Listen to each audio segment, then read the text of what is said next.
a special presentation of LLBN with archaeologists Dr. Lawrence Garrity and Dr. Doug Clark. Excavating the Bible. Welcome to this edition of Excavating the Bible, what archaeology can teach us. This program is dedicated to exploring the contributions of Middle Eastern archaeology to our understanding of and appreciation for the Bible. I'm Doug Clark, Director of the Center for Near Eastern Archaeology at La Sierra University in Riverside, California, along with my co-host, Dr. Larry Garrity, who is an archaeologist, long connected with La Sierra University, and chair of the board of LLBN. Right. That means something in this connection here with this program. Our two guests, Dr. Kent Bramlett, Assistant Professor of Archaeology and History of Antiquity at La Sierra University, and longtime archaeologist. I think we can talk about that in terms of your age. I mean, we're talking about, what, back 20 years now, at least, something like that. So certainly the junior in this study. He hesitates to talk about his longevity with the three of us. And then Dr. Larry Herr, who is a professor of archaeology and biblical studies at Canadian University College in Alberta, Canada. It is, well, it feels like a reunion. It does, doesn't it? It's great, Larry, to have you in Southern California and to have you on this program talking about archaeology in the Bible. Well, we're all brothers. I first was with Larry in 1970, with you in 73. We go back a long way. We do. See these gray beards. And then 1994 with Kent. And so, and all of us have our academic roots in the Old Testament as well as archaeology. And we have all been working together, well, certainly for the last 20 years, and then several of us for the 20 before that. Our program, this particular one, is on inscriptions. In fact, we're starting a 3-series program on inscriptions in the Bible, or inscriptions that relate to the Bible, better put.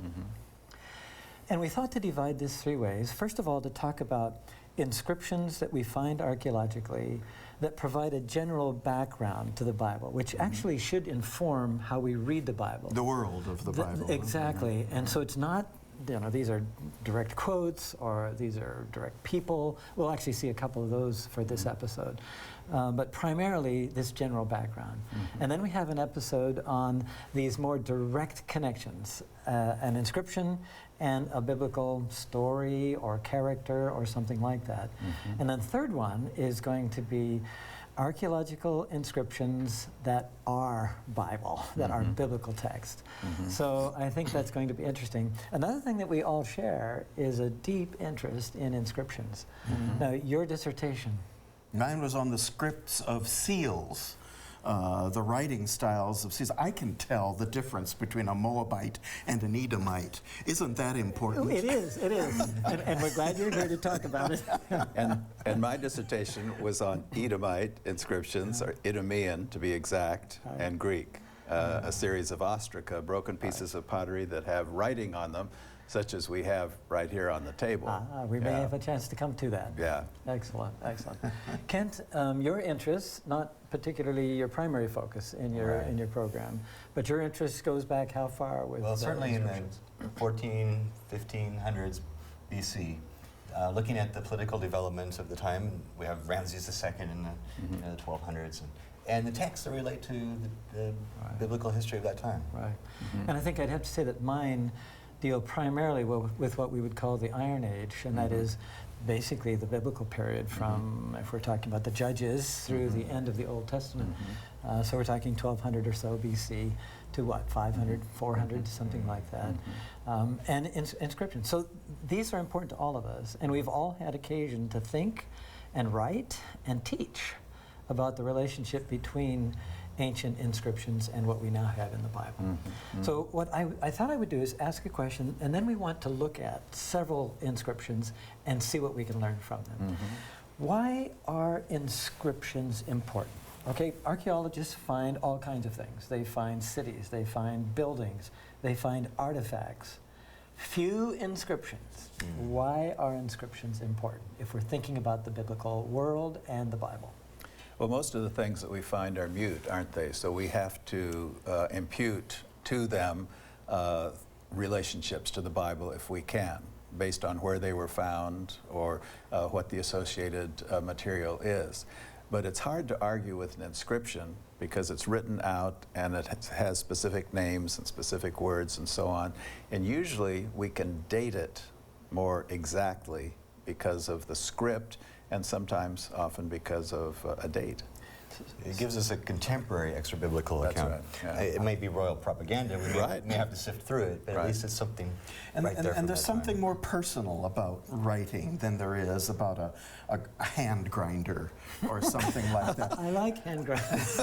Well, but the way they wrote, this is a person's personal life sometimes that we have a glimpse into.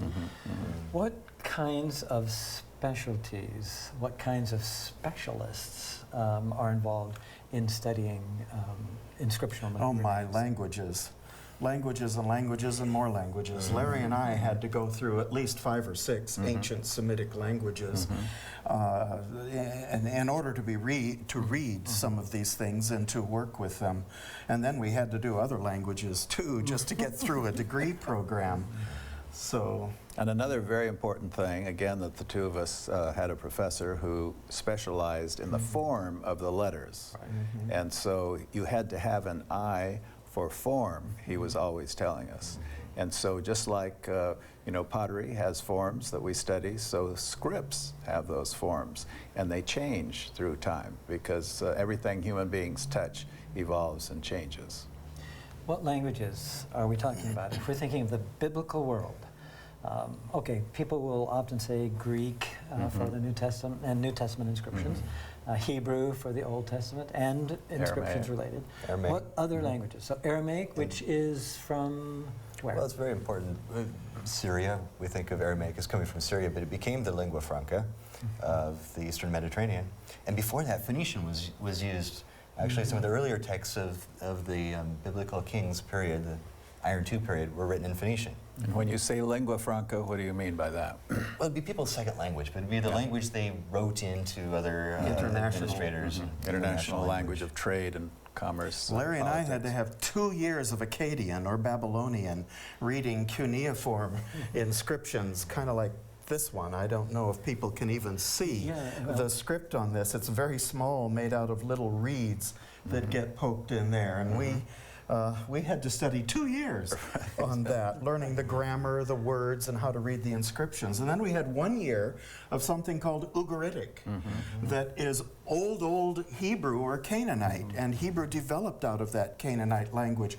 So we can also see how the ancient Hebrew language of the Bible developed through time, even within the biblical period, based on these inscriptions that we find. And we have to make a difference between a language and the script, don't we?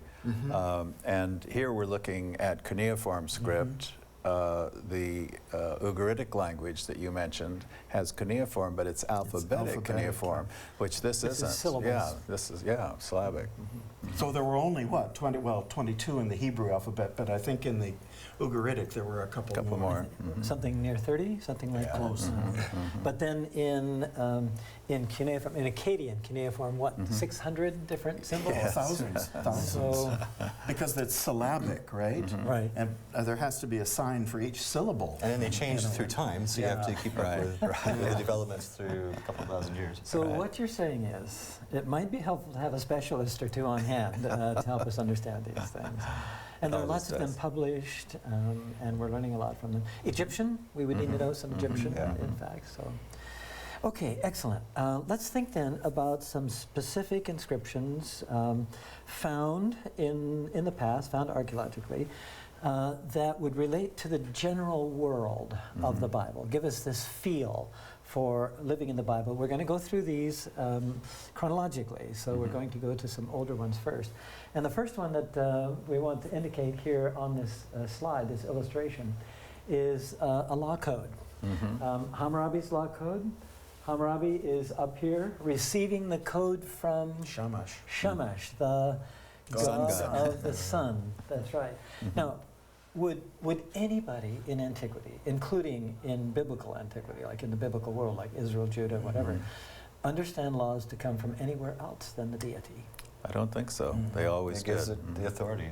And these, And Shamash is the one who sees everything and therefore knows who obeys those laws. He's almost Santa Claus, right? Right. He sees who's good and bad.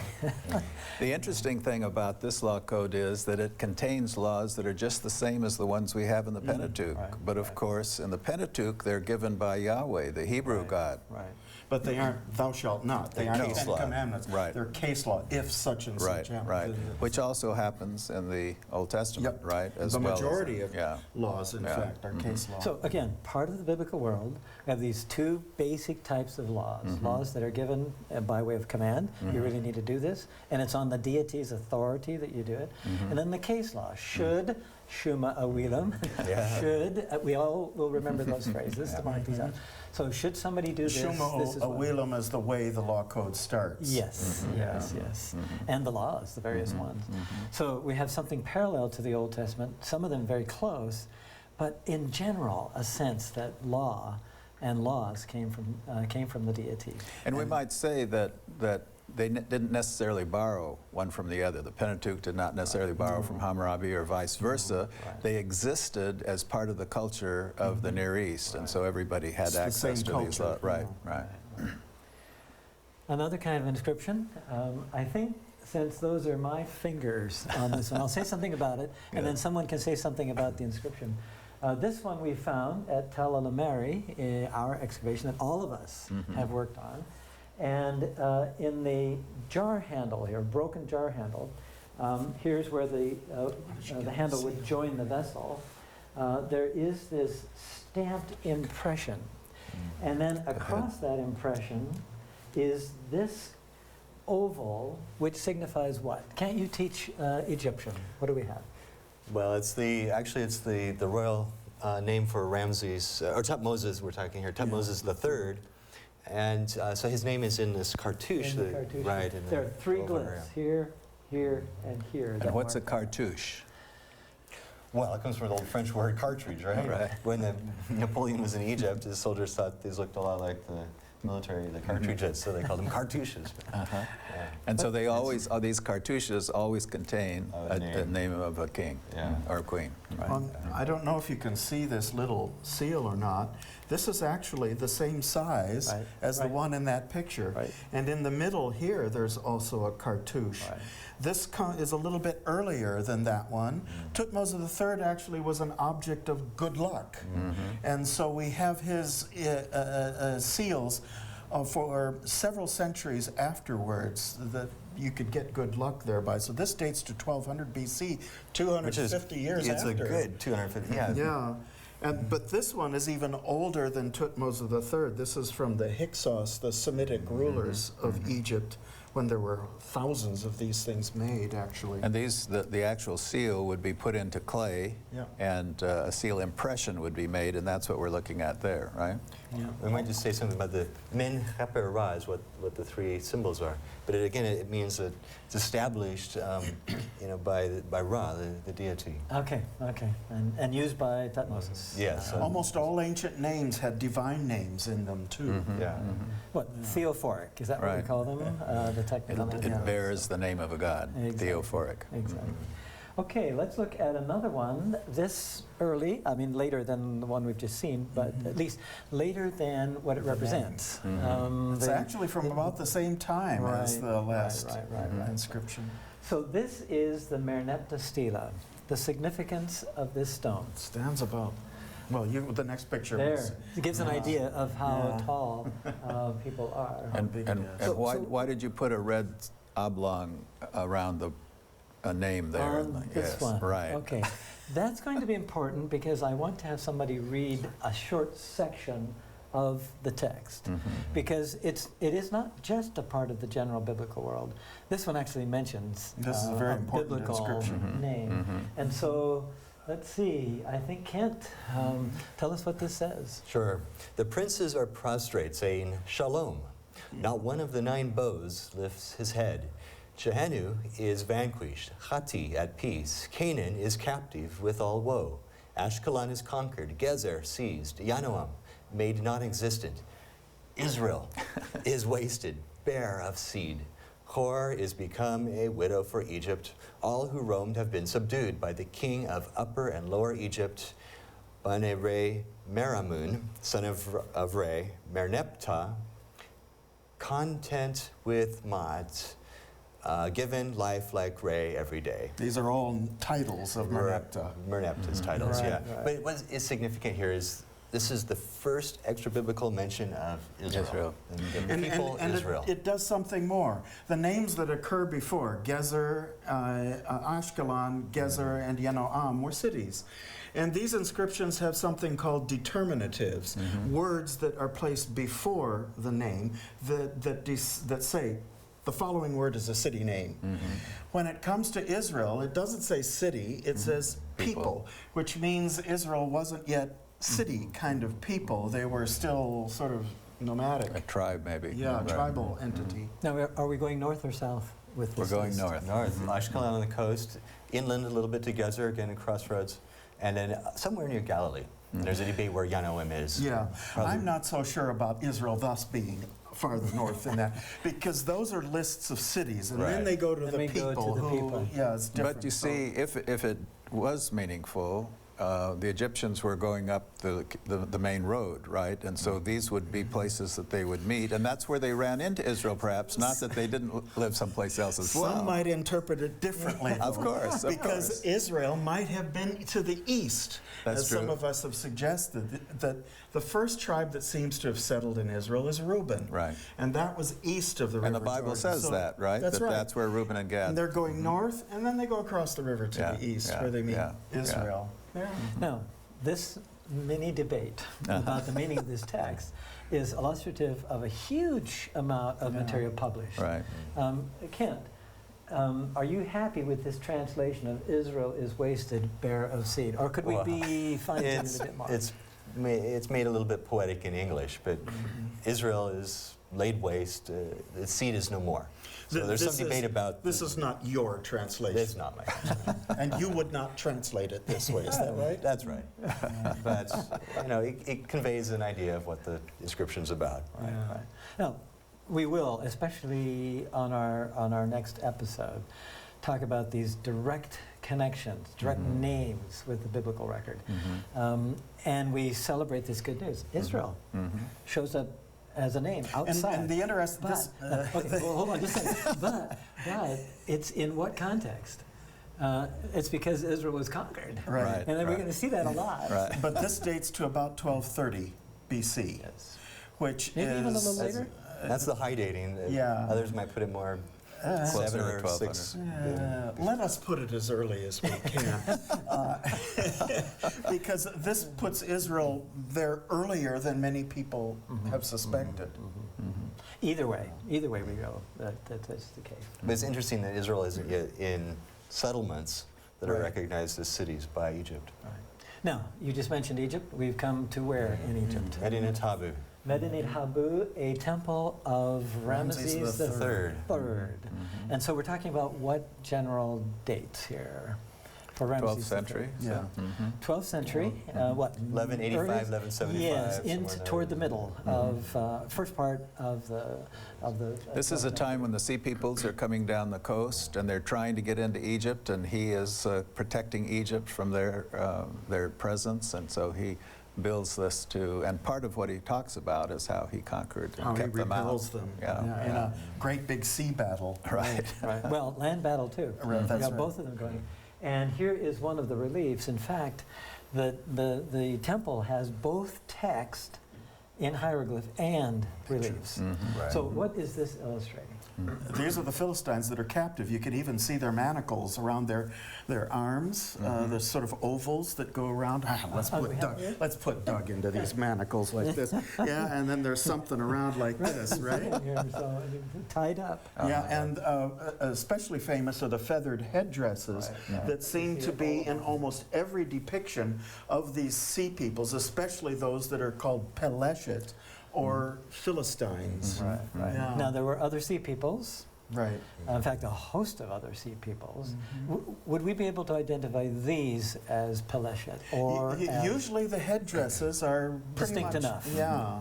Okay. If we accept it, Yeah. there have been scholars who argued it's stylized. And that's actually going out now. My idea is going out among some scholars nowadays, Oh, okay. unfortunately. Okay. Unfortunately? Unfortunately. Unfortunately. And when We we had say, it so clean before. when we talk about Peleshet, that is the name for Palestine, Palestine as that well. comes from that, isn't it? Yeah, from the Philistines. Yeah. Another kind of inscription, not with any biblical names or narratives tied to it. But it was mentioned in the Israel stela that we just saw from Erneptah, Gezer, right? That's true. Yeah, So, yeah. so, Larry, what is this about? Well, we think that this is an agricultural calendar. You know, the seasons of the agriculture year are mentioned, but it's most famous for being the earliest known, or at least one of the earliest inscriptions that are in Hebrew. Right. What do we say beyond that now? I mean, in the And last there's few even years. a debate about that now. They think it's the writing style is not clearly Hebrew yet. It can be a Phoenician of the 10th No, century so as you're well. going to tell us that Hebrew actually comes from the Phoenicians, actually comes from the Canaanites? Is that what you're going to tell us? Sorry, yeah. So the language that we celebrate as the language of heaven actually has its No, roots. well, It's late Canaanite. Yeah. Yeah, it is. And it gets worse because Hebrew is written in Aramaic, the language of the captors of Israel, you know. The late Hebrew. Yeah, The not- late not Hebrew. this No, one. not this Hebrew. No. No, right, yeah. Okay. But an important find nonetheless. Yes, oh, very Both the important. script and the language that the early Israelites used is Canaanite.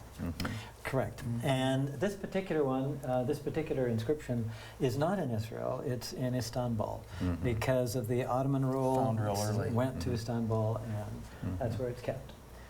Kent, what is this one? This is a site. It's in the Sinai Peninsula, not too far over the southern border of Israel. And archaeologists excavated this and discovered some interesting, almost graffiti on broken pots. Yeah. And we see actually a mention of Asherah, a name we're familiar with in the Old Testament. A lot of questions about who Asherah is, what is Asherah. And the text and picture combinations have been very instrumental in the discussion, at least, of the goddess Asherah. Go to the next one. And there you have the picture itself. Yep. And I think, Larry, you or Larry Herb were saying Yes, something about... yes, the most recent, because I'm editor of a journal, I get new manuscripts, and the most recent a look at this graffiti here, the female figure, which is the middle figure, doesn't have that thing in the middle of the legs. Unless it's a tail. No, well, but no, it's not there Oh, at it's all. not there in It's the not there at original. all.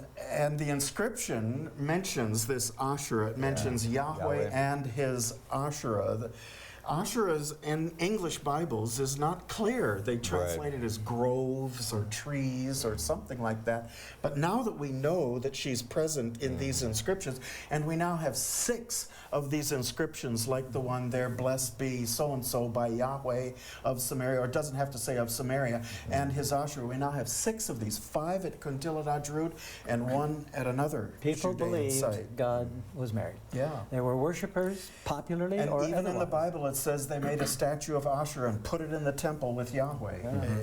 This is why the prophets were constantly inveighing Right. against this kind of religion, so we know it exists. A popular religion Right. that was not biblical. Right. Well, not biblical in the sense of the official biblical text. Right, that's what I mean. But at least at the level of popular worship, whether at some periods it may have actually been okay. I mean, we have that with high places. They are okay for At quite a first, while yeah. in the The biblical patriarchal record. period. And then they come not to be. So They become we've got some history. abused. Yeah, Samuel bops around from high place to high place. Right. Solomon sacrifices. Okay, this one from later now in the 8th century from Assyria, number of texts from Assyria. And this one now a little bit later from the Babylonians. Larry, what does this one say? Which one of you is going to read this? Larry. Larry. Which one are you talking about first? No, we just moved to the Okay, Babylonian. Yeah. So, Okay. Well, Nebuchadnezzar, the king of Akkad, marched his army into Hatti. He laid siege to the city of Judah. He captured the city on the 2nd day of February. He appointed a new king to his liking and carried away a great amount of plunder from Judah to Babylon. So this belongs to the destruction that happened just after 600 BC. And you know, the early Greek visitors who visited Babylon were told that this Babylon was built by a queen named Semiramis. Yeah. Semiramis. Yeah. Semiramis. And so people doubted that Nebuchadnezzar built this place, like the Bible says in Daniel. And then when excavations began, lo and behold, on every brick was, boink, this inscription that mentions Nebuchadnezzar's name as the builder of the city. Right. So, And if anyone doubts, they can come to La Sierra University and to the museum and see the brick that has his name on it. Yeah. Lachish in the southwest part of Israel, in the Shephelah, the low hills. A number of these ostraca, plural, ostracan singular, and we've already looked briefly at one. This one. you can hardly see it on there. That's correct. And this is not one of the Lachish or Lachish ones. But these were very touching, and we'll not take the time to read it. Yeah. But they're very touching. This is the last gasp of people at this place, no longer able to see the lights of their comrades, of their cities. The Babylonian army has marched up to the walls and is going to destroy it, and there's no more communication. Right, it's over. I mean, that tells us fire signals go quite far back in history. It does. Right. Yeah. Right. We know from Damascus to Baghdad, they could send signals in the Islamic period. The fire signals. Yeah. The Cyrus cylinder, extremely important. Not mentioning biblical characters, but mentioning what? Talking about what? Telling people that they can go back to their homes and rebuild their temples and follow their religious dictates. So it's thought of as the first religious liberty text, you know, from the Persian period. Cyrus, the king, the conqueror of Babylon, lets the people who were brought into captivity go home. And we know from the books of Ezra and Nehemiah that that happened to Israel too, and Cyrus is quoted. But as you say, it's not on this particular cylinder. And it's a terrific find. Yeah, and wonderful. Terrific message. Of course, at the end he says, I just wanted to make sure that everything's okay with me in the eyes of my God. And so he's doing this at the behest of God too. Okay, I think we have time for one more. Elephantine papyri, what's this about? This is Elephantine is an island in the Nile River that's far down to the south of the river. And there was a group of Jews that was assigned to help protect the Persian Empire's boundary. And these Jews wanted to continue to worship God, Yahweh, their God. They wanted to build a temple, and so they write to Jerusalem and ask for permission. And they're worshiping, in addition to Yahweh, they're worshiping his Anat, his wife. Yeah. So this is a tradition that's going in a lot of places. It's true. Yeah. Thank you, Larry and Kent and Larry, and all of you for joining us for this edition of Excavating the Bible. We hope the program has provided something for you to think about, as well as food for the soul. We look forward to next time. Until then, think ancient, keep believing, and keep exploring. For Excavating the Bible, I'm Doug Clark. Pretty good, Doug?